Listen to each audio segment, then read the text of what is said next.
12th case method workshop, case writing mastery.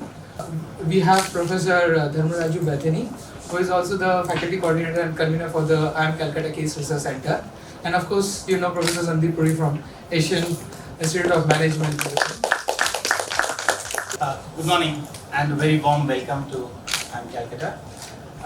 As Adam said, my name is Dharmaraju Bethany. I am the faculty coordinator of the IIMC Case Research Center. Good. Now please remember that when we are writing the case studies, we have to write teaching notes, right? And in the teaching note, unless and until you are a finance professor and you are doing some financial calculations, we are not going to write anything which says that a student should think like this, right? This is the right answer. Because in the case teaching note, we have to just talk about the perspectives. So I can show you some of the teaching notes I will show you that I simply say that here the students may propose the following. Right. So one of my case study which I wrote this year was about should Unilever launch hair color shampoo. Right. Now here in this case I have points. Students opposing the launch can say this thing. Students supporting the launch can say this.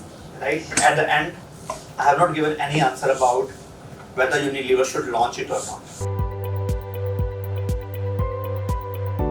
Would a case study be complete in the sense that would it also give you a solution and outcome vis-a-vis a case methodology is something that you leave intentionally open-ended, like the samples that you gave as a pre-read that will make the students talk but will not give a decisive answer. Example that came to my mind was Glaxo, when they had that magnificent 7 where they reallocated everything to 7 different divisions, but failed to understand that the same doctor cannot be visited by 7 representatives of 7 different divisions from the same company.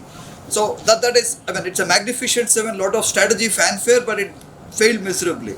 My question is, in the context of, you made an interesting point about picking up that dilemma.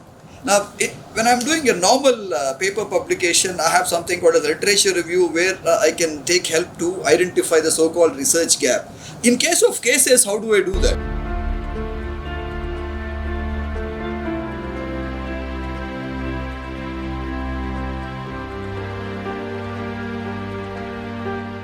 Start the case discussion in the class, we have to start with some ice-breaking questions, right? Which will set the motion for the case discussions.